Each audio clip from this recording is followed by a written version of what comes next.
তো আজকে কুমড়ো ডাঁটা দিয়ে মটর ডাল রান্না করব। তার জন্য এখানে কুমড়ো ডাঁটাগুলো কেটে এখানে নিয়ে নিয়েছি।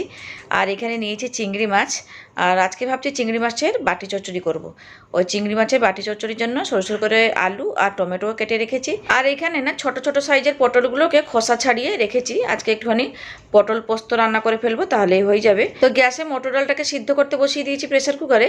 আর ভাবলাম যতক্ষণ ওইদিকে ডালটা সিদ্ধ হচ্ছে সেই সময়ের মধ্যে আমি এখানে সাদা তিল আর পোস্তটাকে একটুখানি বেটে রেডি করে নিই। তো ডালটা বসিয়ে প্রেসার কুকারে মাত্র 4 থেকে 5টা মতো সিটি দিয়েছিল, বন্ধ করে দিয়েছিলাম।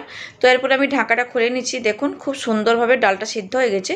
আর এখন আমি দিয়ে দেবো ওই ধুয়ে রাখা কুমড়োর ডাঁটাগুলোকে দিয়ে দেওয়ার পরে না আর একটা সিটি দেবো, তাহলে হয়ে যাবে।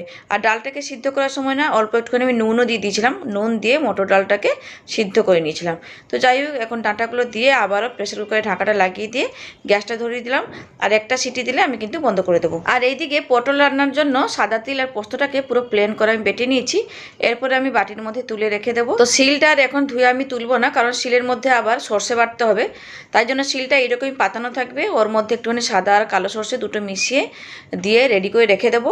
আগে পটল তরকারিটা বসাবো, তারপরে এসে আমি এখানে সর্ষেটা পুরো প্লেন করে বেটে নেবো। তো চিংড়ি মাছের বাটি চচ্চড়িতে না এইরকম একটু সর্ষে বাটা দিলে খেতে একটু বেশি ভালো লাগে, তার জন্য একটুখানি সর্ষেটা বাটতে হবে। তো আমি এখানে প্রথমে পটল পোস্ত রান্না করব। তার জন্য কড়াই গরম করে সর্ষে তেল দিয়ে দিলাম পরিমাণ মতো। আর তেলটা খুব ভালো মতো করে গরম করে নিয়ে দিয়ে দিলাম কালো জিরে ফোড়ন। আর কালো জিরেটাকে একটুখানি ভাজা ভাজা করে নিয়ে তারপরে এখন আমি দিয়ে দিচ্ছি খোসা ছাড়ানো পটলগুলো। আর পটলগুলো সাইজে খুবই ছোট ছিল, তাই একটুখানি গোটা গোটাই রেখে দিয়েছি। আর পটলটা ভাজার সময় না অল্প একটুখানি নুন আর হলুদ গুঁড়ো দিয়ে দিলাম। এরপরে একটুখানি নেড়ে চেড়ে পটলটাকে খুব ভালো মতো করে ভেজে নেব। আর পটলটা ভাজার সময় না একটুখানি ঢাকাও দিয়ে দিয়েছিলাম, যাতে পটলগুলো মানে ভাজার সময় হালকা একটুখানি সিদ্ধ হয়ে যায়। তো এইদিকে পটল ভাজাটা বসিয়ে রেখে চলে এলাম সর্ষেটা বেটে নেওয়ার জন্য।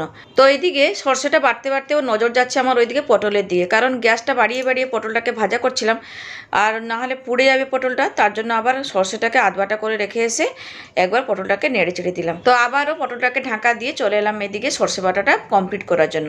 তো মোটামুটি এখানে আমার সর্ষে বাটা রেডি হয়ে গেছে। তো সর্ষে বাটাটাকে পুরো শিল থেকে তুলে নিয়ে ওই বাটির মধ্যেই দিয়ে দিলাম, কারণ এটাকে তো আমাকে আবার হাত দিয়ে মাখতে হবে।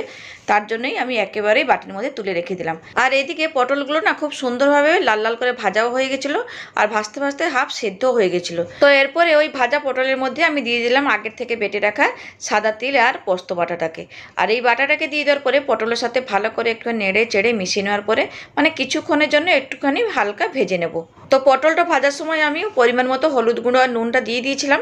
এখন আর আমি নুন আর হলুদ গুঁড়োটা দিচ্ছি না, শুধু একটুখানি ঝালের জন্য লঙ্কার গুঁড়োটা দেবো, আর মিষ্টির জন্য একটুখানি বুঝে সুঝে চিনি দিয়ে দেবো। তো এরপরে সব কিছুকে পটলের সাথে ভালো করে মিশিয়ে নেওয়ার পরে ওই পটলের মধ্যে বাটি ধোয়া জলটা দেবো।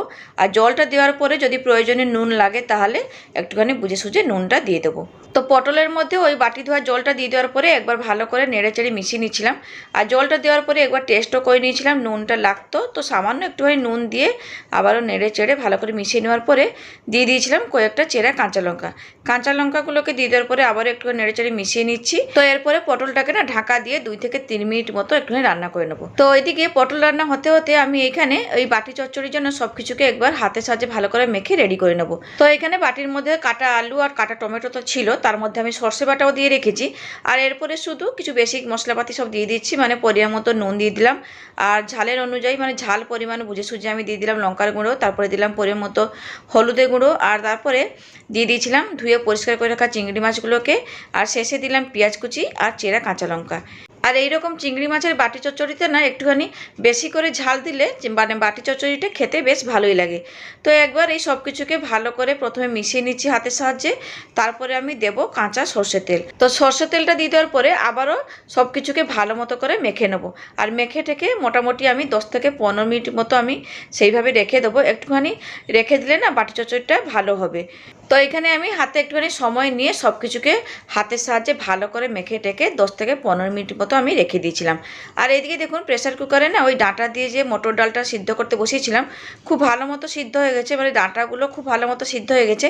এখন আমি বাটির মধ্যে ঢেলে নিয়ে আর ওই ডালের মধ্যে দিয়ে দেবো পরিমাণ মতো হলুদের গুঁড়ো। আর মটর ডালটা না সিদ্ধ করার পর একটুখানি ঘন হয়ে গেছে, তো ডালেও একটুখানি পরিমাণ মতো মানে বুঝে সুঝে একটুখানি জল দিয়ে দেবো। আর জলটা দেওয়ার পরে না অল্প একটুখানি চিনি দেবো, যেহেতু মটর ডাল রান্না করছি করছি। একটু চিনি না দিলে ভালো লাগবে না ডালটা খেতে, তাই একটুখানি বুঝে সুঝে চিনিটা দিয়ে একবার ভালো করে মিশিয়ে নিয়ে এখানে রেডি করে রেখে দেবো। তো মটর ডালের মধ্যে না জলটা দেওয়ার পরে একবার টেস্ট করে নিয়ে তারপরে নুনটাও দিয়ে দিয়েছিলাম। তো মোটামুটি আমি এখানে ডালের মধ্যে সব কিছু দিয়ে দিয়েছি, নুন, মিষ্টি, হলুদ গুঁড়ো যা যা দেওয়ার সব কিছু দিয়ে দিয়েছি। তো শুধু খালি ডালে ফোড়নটা দিলেই হবে। তো এদিকে দেখুন পটল পোস্ত রান্না হয়ে গেছে, গ্যাসটাকে পুরো কমিয়ে কমিয়ে রান্না করে নিয়েছিলাম। তো এখন আমি নামিয়ে নেবো। আর ধনেপাতাটা দিলে একটু ভালো হতো, তো ধনেপাতা বাড়িতে ছিল না তাই দিতে পারলাম না, নাহলে ওপর থেকে একটুখানি ধনেপাতা কুচি ছড়িয়ে দিলে না বেশ ভালোই হতো। তো পটল পোস্ত কিন্তু এদিকে রান্না হয়ে গেছে, বাটির মধ্যে ঢেলে রেখে দিলাম। এরপরে কড়াইটা ভালো করে ধুয়ে নিয়ে গরম করে নিলাম আর তাতে দিলাম সর্ষে তেল। এরপরে আমি ডালে ফোড়ন দেবো, তার জন্য ওই তেলের মধ্যে দুটো শুকনো লঙ্কা ছিঁড়ে দিয়ে দিয়েছি আর কিছুটা দিলাম গোটা জিরে। আর এই ফোড়নটাকে কয়েক সেকেন্ডের জন্য একটুখানি ভাজা ভাজা করে নেওয়ার পরে এখন আমি দিয়ে দেবো ওই যে কুমড়ো ডাঁটা দিয়ে মটর ডাল সেদ্ধটাকে। আর ফোড়নের মধ্যে ডালটাকে দেওয়ার আগে একবার ভালো করে মিশিয়ে নিচ্ছিলাম, কারণ ডালটা নিচের দিকে বসে যায়, তো তার জন্য একটুখানি মিশিয়ে টিশিয়ে নিলাম। আর এরপর আমি ফোড়নের মধ্যে দিয়ে দেবো। এরপরে একটুখানি অপেক্ষা করব, যতক্ষণ ডালটা ভালো মতো না ফুটে উঠছে ততক্ষণ ধরে একটুখানি এই ডালটাকে রান্না করে নেবো। আর অন্যদিকে আমি ভাতের জন্য জলটা গরম করার জন্য বসিয়ে দিয়েছি। এখন শুধু খালি চালটা খালি ধুয়ে দিয়ে দিলেই হয়ে যাবে। তো আমি এখানে দুটো রান্না করে নিয়ে তারপরে ভাতটা বসালাম, কারণ আমি জানি বাটি চচ্চড়ি মানে রান্না হতে একটুখানি সময় লাগে। আর যতক্ষণ বাটি চচ্চড়ি হবে তার আগে কিন্তু আমার ভাত রান্নাও হয়ে যাবে। আর এইদিকে ডালটা খুব ভালো মতো করে ফুটে গেছে, এখন আমি বাটির মধ্যে ঢেলে নেবো। আর আমি এই কুমড়ো ডাঁটা দিয়ে মটর ডাল রান্না করলে আমি শুধু এই শুকনো লঙ্কা জিরে ফোড়ন দিয়েই ডালটাকে সাঁতলে দিই। আপনারা কিভাবে সাঁতলান তো আমাকে অবশ্যই কিন্তু কমেন্টস করে জানাবেন। তো চলুন এরপরে রান্না করব চিংড়ি মাছের বাটি চচ্চড়ি। তার জন্য কড়াইটা ভালো করে ধুয়ে গ্যাসে বসিয়ে দিয়েছি, কিন্তু এখন অবধি গ্যাসটা ধরায়নি। তো প্রথমে ভাবলাম একটুখানি এই মাখাটাকে ওই কড়াইয়ের মধ্যে দিয়ে দিই, তারপরে আমি গ্যাসটাকে ধরাবো। তো আমি এখানে প্রায় 10 থেকে 15 মিনিট এই মাখাটাকে রেখে দিয়েছিলাম, কতটা জল বেরিয়েছে দেখুন।